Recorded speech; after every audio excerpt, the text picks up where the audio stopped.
নমস্কার বন্ধুরা, আমি শ্যামলী রয় স্পাইসেস অ্যান্ড ফ্লাওয়ার থেকে বলছি। আর আপনাদেরকে 2025-এর অনেক অনেক শুভেচ্ছা, ভালোবাসা আর বড়দের আমার প্রণাম। আজকে আমি আপনাদেরকে একটা অত্যন্ত জনপ্রিয়, একসঙ্গে দুটো জনপ্রিয় খাবার রান্না করে দেখাবো। একটা হচ্ছে গাজরের হালুয়া। তার জন্য আমি গাজরটাকে গ্রেড করে নিয়েছি, একদম ওই কদুকস থাকে তাতে আমি গ্রেড করে নিয়েছি গাজরটাকে। আর তার সঙ্গে নিয়েছি দেখুন একটু আমন্ডস, একটু কাজু, আর 20-25টা কাজু, আর কিছুটা তার ডবল কিশমিশ নিয়েছি, দুধ নিয়েছি, আর এখানে একটু মালাই নিয়েছি, মানে দুধের স্বর বাড়িতে থাকলে তো খুবই ভালো, আর একটু ঘি নিয়েছি। আর বন্ধুরা, আমি আপনাদেরকে এই গাজরের হালুয়াটা থেকেই গাজরের পাটিসাপটা করে দেখাবো। একটা অসাধারণ রেসিপি, আর খেতে আপনারা খেলেই বুঝতে পারবেন, বানিয়ে খান। আর আপনারা তো যারা ভালোই রান্না জানেন, তারা কিন্তু রান্নার প্রসেসটা দেখলেই বুঝতে পারবেন যে রান্নাটা কত ভালো হয় বা খেতে ভালো হয় কি না। তাহলে এবার রান্নাতে আমি চলে যাই। প্রথমেই আমি গাজরটাকে একটু কড়াই বসিয়ে দিলাম। এই যে এটাকে কড়াই আমি বসিয়ে দিচ্ছি, এটা গরম হয়ে গেছে। এবার আমি এতে দেখুন প্রায় 75 গ্রাম ঘি দিলাম, হয়ে গেছে। এবারে এতে আমি গাজরটা প্রথমে ছেড়ে দিচ্ছি। এই গাজরটাকে আমি ঘিয়ে একদম ফার্স্ট ক্লাস করে আগে ভাজবো। দেখুন একটু সামান্য 1 চিমটি নুন দিলাম। এবার এটাকে আমি ঢাকা দিয়ে হতে দেবো। দেখুন সিম আছে একদম, এইভাবে দেখুন কতটা ছিল, একদম নরম হয়ে গেছে। এই যে দেখতেই পাচ্ছেন একদম কষানো হয়ে গেছে। এটা আমি প্রায় 10 মিনিট ধরে সিম আঁচে ঢেকে ঢেকে কষিয়েছি। বন্ধুরা, আমি এই টিপসটা আপনাদেরকে এই কারণে দিচ্ছি, গাজরের স্বাদ অনেকেই করে, গাজর একদম সেই গোবরের মতো লাগে গাজরের হালুয়া, কিন্তু এইটাতে আপনার খেতে খুব ভালো লাগবে। একদম দেখুন তেলটা ছেড়ে এসছে। এই যে কষানো এত সুন্দর হয়ে গেছে, নরম। এই কড়াইতে যতটা নরম হবে দুধ দেওয়ার পরে আর অতটা নরম হবে না। তাই এখানে আপনি যতটা পারবেন এটাকে ভালো করে কষে একদম নরম করে নিতে হবে। এবারে আমি এতে দুধ দেব। এবারে আমি এতে দুধ দিয়ে দিচ্ছি।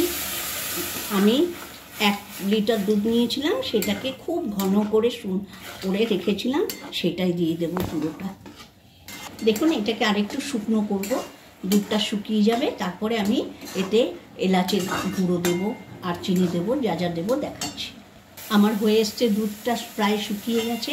এবার কটা কিশমিশ দিয়ে দিলাম। আর হালুয়াটা শুকিয়ে এসছে, এবারে কটা আমন্ডস দিয়ে দিচ্ছি। দেখুন এবারে আমি যে ক্রিমটা রেখেছিলাম দুধের সরটা, সেই দুধের সরটা কিছু দিচ্ছি। বন্ধুরা, এইভাবে আপনারা একবার গাজরের হালুয়া তো আপনারা বানান, এইভাবে একবার বানিয়ে খান। আপনারা আমার ভিডিও তো আপনারা দেখেন না, যারা দেখবেন তারা নিশ্চয়ই একবার ট্রাই করে খেয়ে আমাকে কমেন্টে জানাবে। স্বাদ অনুসারে আমি চিনি দিচ্ছি, চিনিটা আপনারা আপনাদের স্বাদ অনুসারে দেবেন। আমি এখানে প্রায় 75 গ্রাম মতো চিনি দিলাম। আমি একটু কম মিষ্টি করব, তো মিষ্টিটা আপনারা নিজেদের স্বাদ অনুযায়ী দেবেন। দেখুন এবারে আমি 4টে এলাচকে কুটে রেখে দিয়েছিলাম, একটু ছিঁচে সেই এলাচের গুঁড়োটা দিয়ে দিলাম। এবার কটা কাজু দিয়ে দিচ্ছি। আর বন্ধুরা দেখুন, চিনিটা আর ওই দুধের সরটা দেওয়ার সঙ্গে সঙ্গে ক্ষীরের গাজরের হালুয়ার চেহারা চেঞ্জ হয়ে গেছে, আর খেতে অসাধারণ হয়। আর আপনারা আমাকে নিশ্চয়ই একটু এবছর 2025-এ আমাকে একটু লাইক, শেয়ার অ্যান্ড সাবস্ক্রাইব করবেন, আমার চ্যানেলগুলো একটু দেখবেন, এই অনুরোধ আপনাদের কাছে বারবার রইল। দেখুন আমি কিন্তু ক্রমাগত নেড়ে নেড়ে এটাকে একদম শুকনো করে নেব। এটা যদি একটু জলজলে করে নামানো হয় না, সেটা খেতে অত টেস্টি লাগবে না, একদম ভ্যাট বেঁধে লাগবে।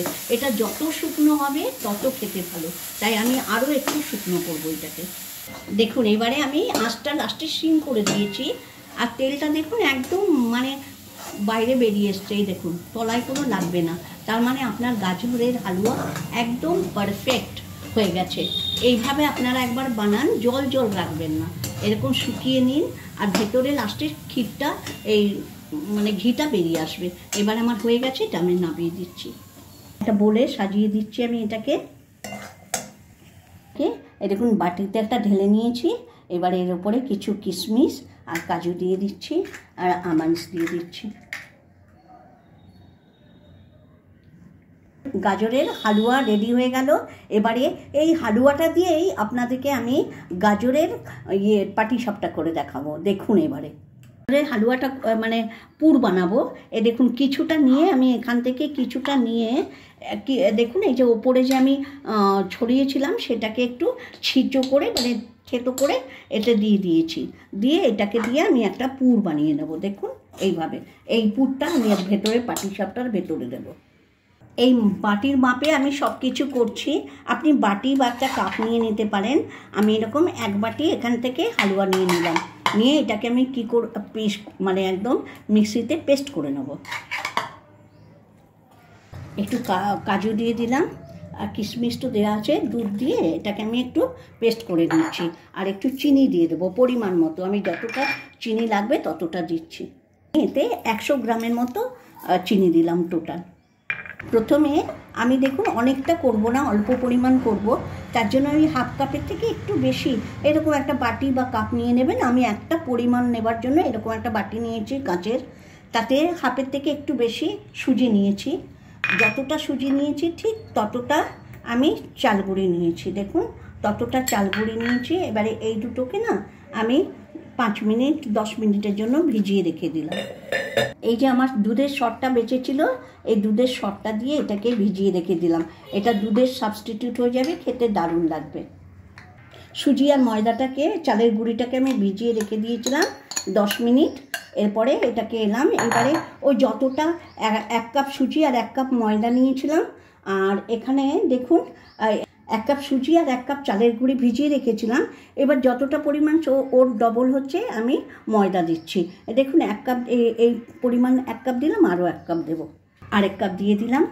এবারে আমি এই যে পেস্ট করে রেখেছিলাম দেখুন এই পেস্টটা এতে দিয়ে দেবো। ওই যে আমি গাজরের হালুয়ার যে পেস্টটা করলাম সেটা দিয়ে দিলাম।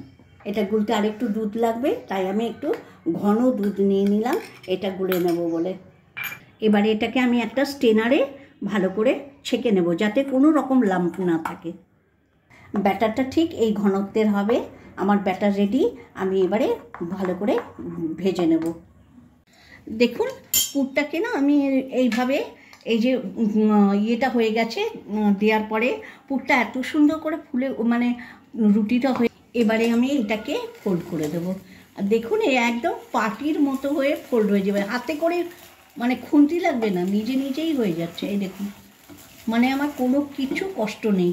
এইভাবে আপনারা অবশ্যই ওই যে তাওয়াটা খুব সফট হবে, বা আপনারা অবশ্যই মনে করে এরকম একটা ননস্টিক তাওয়া হলে খুব ভালো হয়।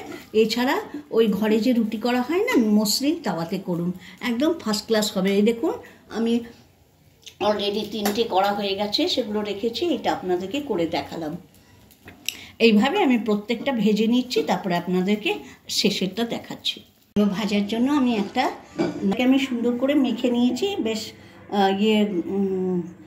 ড্রাই ফ্রুটসগুলো দিয়ে। এবারে এরকম করে একটা করে পুর করে নিচ্ছি। দেখুন এই যে এইভাবে চিপে আমি পুরগুলো তৈরি করে নিয়েছি, একদম ভালো করে করে ছেঁকে নিয়েছি। দেখুন কি সুন্দর হয়েছে ব্যাটারটা, ঠিক এই ঘনত্বের ব্যাটারটা হবে।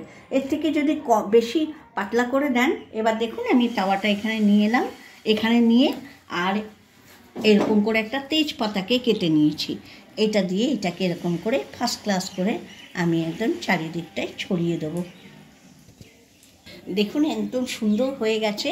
আর এই পুরটা আমি গাজরের পুরটা মাঝখানটা আমার লাস্ট, তাই এটা আরেকবার দেখাচ্ছি আপনাদেরকে। এইভাবে আমি একদম ফার্স্ট ক্লাস করে এটাকে ছড়িয়ে দিলাম। আর একটা তেজপাতার টুকরো নিয়েছি, আর একটা বললাম না বেগুনকে কেটে এটা বোটাটাকে নিয়ে নিয়েছি, বোটাটা দিয়ে ব্রাশ করতে খুব সুবিধে হয়। এবার পুরটা দিয়ে দিচ্ছি। পুরটা এরকম করে একটু ছড়িয়ে ছড়িয়ে দেবো, গোটা না করে, তাহলে কি হচ্ছে একদম শেষ পর্যন্ত থাকছে। এইভাবে পুরটা দিয়ে দিলাম একটু বেশি করে, সমস্তটাই লেগে গেছে, আমি অতটা করলাম পুরোটাই লেগে গেছে। এবার এটাকে আমি রোল করে দিচ্ছি। প্রথমটা একটু হাতটা দিয়ে ধরলে খুব সুবিধে হয়। এত সুন্দর রোল হচ্ছে আপনাকে কি বলবো। ওই পাটিসাপটা যে নাম হয় না, ও পাটির মতো গুটিয়ে দেওয়া হয় বলে এটার নাম পাটিসাপটা। দেখুন কি চমৎকার চেহারা হয়েছে। বন্ধুরা আমার গাজরের পাটিসাপটা রেডি।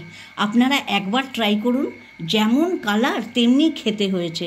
আর গাজরের হালুয়াটা তো আপনারা করা দেখলেনই, কেমন এটা যে অস্বাভাবিক একটা টেস্টি পদ, সেটা তো আপনারা রান্নাটা দেখলেই বোঝা যায় কিছুটা।